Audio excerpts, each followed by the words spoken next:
তো বন্ধুরা চলে আসলাম আপনাদের মাঝে নতুন আরও একটা ভিডিও নিয়ে। বন্ধুরা আমার হাতে দেখতে পাচ্ছেন একটি অডিও সার্কিট। এটি দিয়ে মূলত দুইটা 8 ইঞ্চি স্পিকার বাজানো যাবে এবং এটা 5 অ্যাম্পিয়ার পর্যন্ত 12 ভোল্ট 5 অ্যাম্পিয়ার পর্যন্ত সাপোর্ট করবে।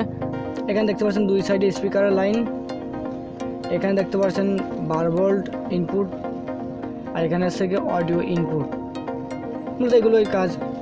তো আমাদের এর পাশাপাশি লাগবে আমাদের একটি স্পিকার। তো আপনারা দুইটা স্পিকার ব্যবহার করতে পারেন। তো আমাকে 6 ইঞ্চি একটি স্পিকার ছিল, তো আমি তাদের চেকিং করে দেখাবো।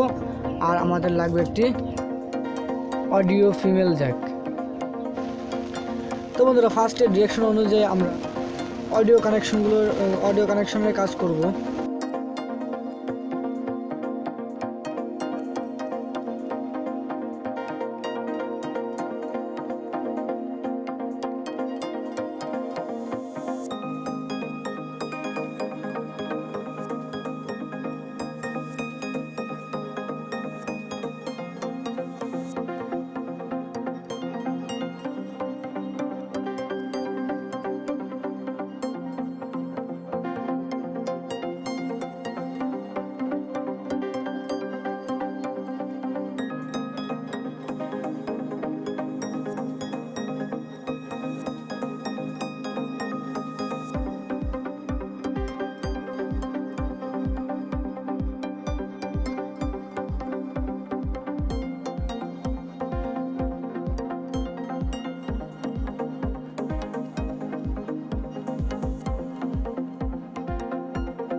এটা নিশ্চয়ই আপনারা এখানে আইসির উপরে টেনশন লাগিয়ে নেবেন, কারণ এটা খুবই গরম হবে যখন বাজাবেন। আপনাদের ভালো লাগলে ভিডিওতে একটি লাইক করবেন, আর আমার চ্যানেলে নতুন হয়ে থাকলে চ্যানেলটিকে সাবস্ক্রাইব করবেন। তো বন্ধুরা আজকের মতন বিদায় নিচ্ছি, দেখা হবে অন্য কোনো নতুন ভিডিওর মধ্যে। সবাই ভালো থাকবেন, সুস্থ থাকবেন।